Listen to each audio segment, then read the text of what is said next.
think the big violation was you're not supposed to, like, if you're Alameda Research and you're funneling money through a personal investor, that I think is the problem. They're actually campaign finance laws I've heard are pretty weak. I forget the name of the law, but it was passed in like the early 2000s, 2010s maybe, where it actually became very easy to donate dark, where it's like you can donate through super PACs, political action committees, and you can donate as much as you want, and you don't have to be, your name has to appear nowhere.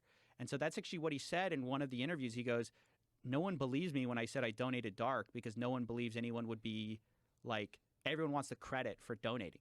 No one believes that I just do it on the sly. And that's ultimately what he was doing. But it also looks like he was donating through some of his executives. And I mean, the whole thing was shady all the way down. Like the person's not named in the report who was donating to Democrats. We know the one donating to Republicans was Ryan Salami.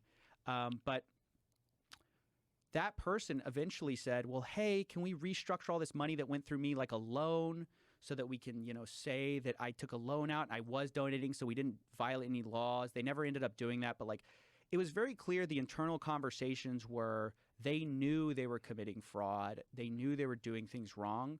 And this idea was, well, no one's going to catch us, right? Nobody's ultimately going to find out what we're doing here. How many more of these are out there in the world?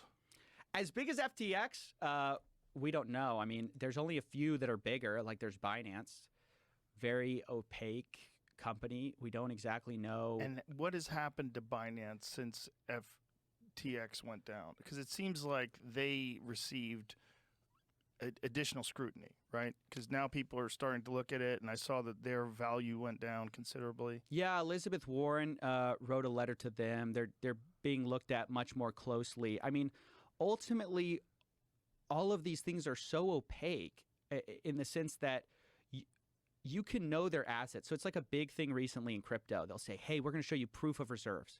What does that mean? They mean we'll show you on chain all our assets. You can check yourself. Like, I have $1 billion in USDC. Well, that's great. But it doesn't matter if I have $1 billion in crypto, Bitcoin, whatever, if I owe $2 billion. Right. That's what ultimately matters is how much do you have on deposits that you owe out? And so with Binance, we don't really know. The only one we have a little bit more of a look into is Coinbase. It seems like they're, legitimate. But